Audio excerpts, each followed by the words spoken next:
자, 이번 차신 내용은 우리 슬세 137페이지 가시면 주식 상장에 따른 이익 증여가 나옵니다. 여러분 상당히 중요한 주제로 취급하시죠? 이것도. 자, 내용 한번 보실까요? 자, 아버지가 어떤 비상장 회사의 내부적인 정보를 이용할 수 있는 지위에 있었어요. 그럼 이제 곧 상장이 된다는 거를 아는 거야. 그럼 어떻게 할 거야? 아버지 입장에서는 자, 아들 딸에게 자, 주식을 증여할 수도 있고요. 주식 증여 할 수도 있고, 뭔가 재산을 줘서 이거를 팔아갖고 주식을 사라라고 할 수도 있고요. 그죠?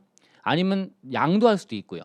양도하거나 증여하거나 재산을 증여해서 주식을 3년 내에 사게 만든다든가 이런 식으로 어떤 해서 주주가 되게 만든 다음에 그 상장을 시키는 거예요. 상장시키면 상장에 따른 이익이 아들 딸에게 갈 거 아닙니까?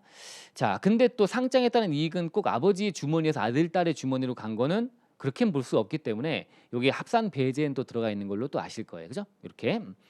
자, 그럼 요건들 한번 따져 보겠습니다. 자, 기본적으로 이제 아버지로부터, 그러니까 최대주주 등으로부터 여기에 들어갑니다. 최대주주 등으로부터. 최대주주 등이란 우리 기업의 경영에 비공개 정보나 이런 걸 이용할 수 있는 지위 있다고 인정되는 건데, 근데 어떻게 판단해요? 다음 중 어느 하나. 주주 1인과 특수관계인 주식이 가장 많은 최대주주이거나 아니면 25% 이상인 주주다 이거죠. 이렇게 하면 내부적인 정보를 알 수 있겠지라고 보는 거고요. 요런 아버지가 이제 그의 특수관계인이 비상장 주식을 증여받거나 이제 아들 딸이 이제 아버지가 아들 딸에게 증여하거나 아니면 이제 양도하거나 아니면 요 아버지로부터 증여받은 재산으로 3년 내 제3자로부터 취득을 하게 하거나 요 세 가지를 기억하셔야 되고요. 이렇게 한 다음에 이제 증여 취득일로부터 몇 년 내? 5년 이내 증여하거나 취득한 날부터 여기 취득, 증여 취득 등을 한 날로부터 5년 내 상장이 되면 비상장이 상장되면 이득을 볼 거 아닙니까? 상장돼서 주가가 올라가니까. 이때 이제 주가 등락이라는 게 되게 등락폭도 크고 위험한 시장이 코넥스라고 하는 코넥스. 중소기업들의 상장 시장이에요. 요거는 또 제외합니다. 이거는 반드시 아버지가 내부적인 정보를 아무리 알 수 있더라도 주가가 어떻게 될지 모르는 거야. 장담 못하는 그런 주식 시장이에요. 이거에 대해서는 어떤 증여 의지가 있다고 볼 수 없습니다. 그래서 이건 제외한다고 되어 있고요. 그다음에 이렇게 상장을 통해서 어떤 이득을 본 거는 기준 금액을 넘어가야 되는데 여기에 기준 금액이 너무 작게 돼 있네요. 교재 참고해서 보시면 될 것 같고요. 이렇게 좀 더 크고 키우면 좋은데 죄송합니다. 그래서 일단 이제 요거는 이제 우리 상장에 따른 이익을 가지고 왔을 때 그죠? 왔을 때 그때 증여나 취득한 금액에다가 가만히 있어도 기업 가치가 올라갔을 거야라고 보는 어떤 시가 개념의 금액 구해서 그거에 30%하고 3억 기준 적용하는 걸로 되어 있습니다. 참고해서 보시면 되고요. 기준 금액을 넘어가야 되는 거야. 기준 금액은 정확히 표현할 수 있도록 하시면 좋겠습니다.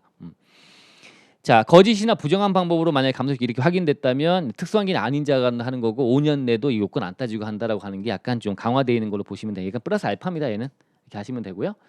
일단 기준 금액 좀 챙겨 보시고요. 자, 일단 기본 요건죠. 1, 2, 3 요건 잘 아셔야 돼. 1, 2, 3 요건. 그래서 최대 주주 요건, 그다음에 비상전식 어떻게 이제 주식을 취득하게 하느냐. 주거나 아니면 팔거나 아니면 재산 줘서 사라라고 하거나 요런 3년 내 사라고 하거나 이렇게. 이렇게 해서 이제 했을 때 효과로 가 보시면 이제 효과는 일단 상장 이익 증여는 증여자가 누군지 모른다 그랬잖아. 합산 배제. 그죠? 그래서 돼 있고. 증여받은 자는 최대 등으로부터 주식 등을 증여받거나 취득한 특수관계는 아들 딸 이렇게 보시면 되는 거고 상장 이익에 대한 걸 구할 때는 이제 이른바 정상 기준일 이런 거 이게 중요하죠.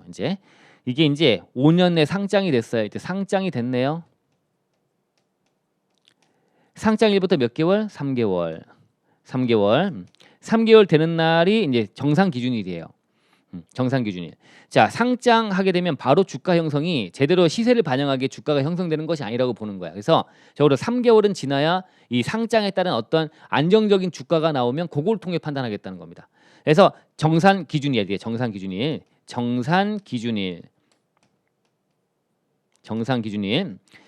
자, 요때 이제 주가가 어떻게 될지를 가지고 와서 주당 평가액, 정상 기준일 현재 주당 평가액에다가 이때 최초에 취득하거나 아니면 증여받거나 증여세 과세가액 등등에서 증여일 또는 취득, 증여 취득일 현재 증여 취득가액 요 금액을 빼고요.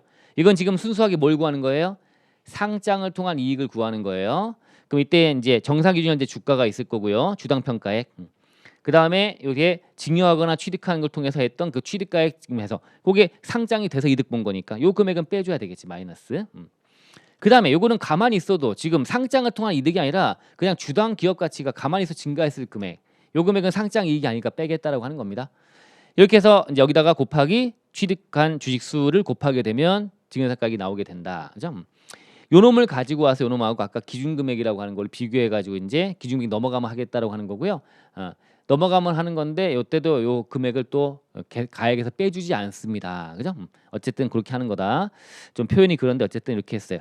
그럼 정상 기준일 날 요때에서 요 날이 속한 달의 말일부터 또 3개월 내 요때 신고 납부하는 거지 이제. 그죠? 이게 일단 증여세 신고 납부를 정산해 갖고 신고 납부한다고 보시면 되고요.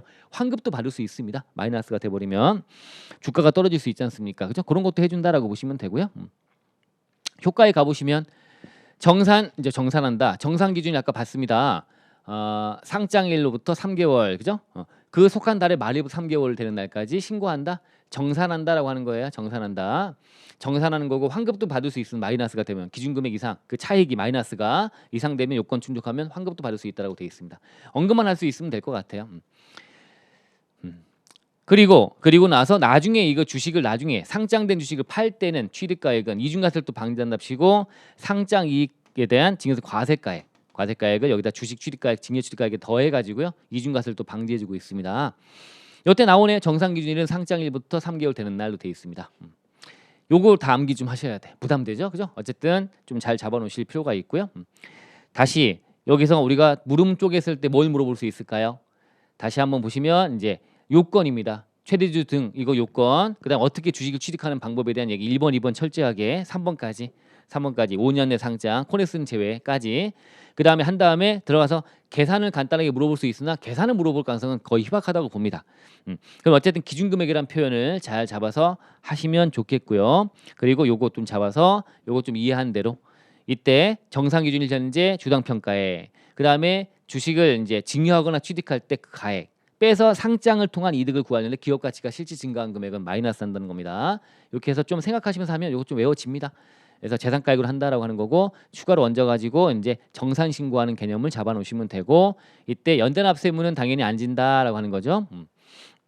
합산배제 주할 때 주야. 전주 합가 추정 거제명. 그다음에 면제는 저체부금 아니니까 면제되지 않는다라고 하는 거고 전주 합가 추정까지는 3천만 원만큼 공제해 준다라는 얘기 지난 차에서 말씀드렸습니다.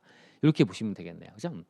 이렇게 상장에 따른 이익 증여고요. 전주 합이라고 하는 건 밑에 아래쪽에 간단하게 차이만 떠났으니까 한번 참고해서 하시면 되고 나온다면 상장이 나오지 합병에 따른 상장은 좀 가능성이 좀 높지 않아 보이긴 합니다. 어쨌든 약간 차이가 있습니다. 기본 내용 같은데 들어가 있고 정상 기준일이 상장일이 아니라 상장하는 게 아니라 상장회사랑 합병하는 거니까 합병 등기일로 들어가서 이때 정상 기준일이 요 날짜다.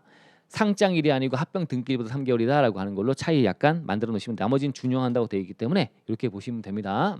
그래서 이렇게 이제 상장에 따른 이익 증여 규정을 살펴봤습니다. 이번 차시는 이렇게 마치겠습니다.